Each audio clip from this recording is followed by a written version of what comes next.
Hello everyone, and welcome back to another episode here on the Roger Reviews channel. And today we'll be taking a look at the Star Wars The Black Series Kuiil from the Mandalorian line. So, taking a look at the front of the box, you can see the figure that is included, along with the accessory. Down here you can see the name of the line the character is from, along with their name down here. And on the side of the box you get this artwork of Kuiil. And like I said before, by adding more and more characters down the line, you can create a mural. So here's Greef Karga that we just reviewed, and here's Kuiil standing beside him.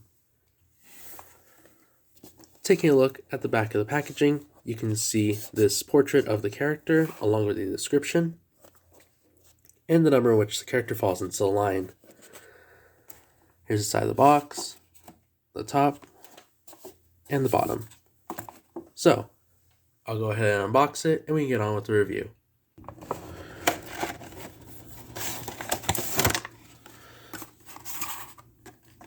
So here he is. I'll take off the tray. I'll go ahead and take off the figure.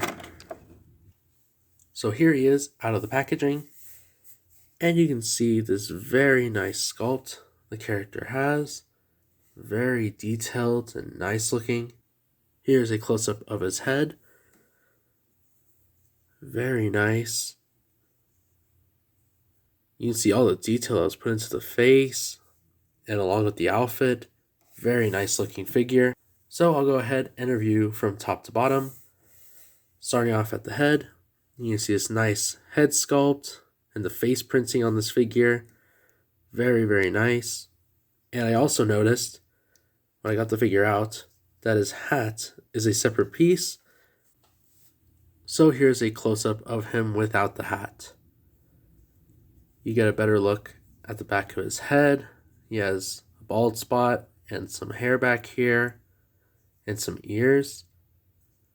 Another feature that is added alongside the hat is you can actually bring it down and it actually makes the look that he has on the episode where he's running away with the child.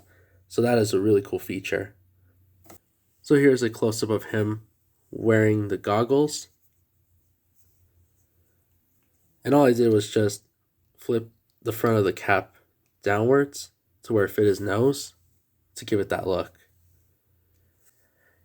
Going over articulation, you can see that there is some good movement on the figure's head. And there is only a ball joint here on the head, not the neck. So here's looking side to side, up and down. Looking here at the torso, you can see this scarf piece that is on the figure, and this is attached to this backpack piece. So this is a whole piece altogether, but unfortunately you would have to take off the head to look underneath, but I'm not going to do that so I don't mess around with the articulation or the ball joint. There's also this orange undershirt that has like a pocket on the side, and then it's cut to where you can see this green long sleeve underneath. As far as movement at the waist, there isn't a lot of movement. That's him going side to side. So it's very, very tight. And mentioned before, this backpack piece is a part of his scarf. So there's the back of his shirt. Going over the arms, you can see it to go all the way around. They stick out about there. There is some movement at the elbow and at the hand and at the wrist. Wrist goes up about there and down about there. Not a lot of movement. The same for this arm as well. Goes all the way around. Movement at the elbow and at the trigger finger. Goes down about there and up about there. Down here at the waist, you can see this silver belt buckle, and it is attached to these two little pouches that are on the side. And there's nothing on the back of the belt other than the front. Swivel here on the thigh. Legs stick out about there. Go out into a sitting position. And go back about there.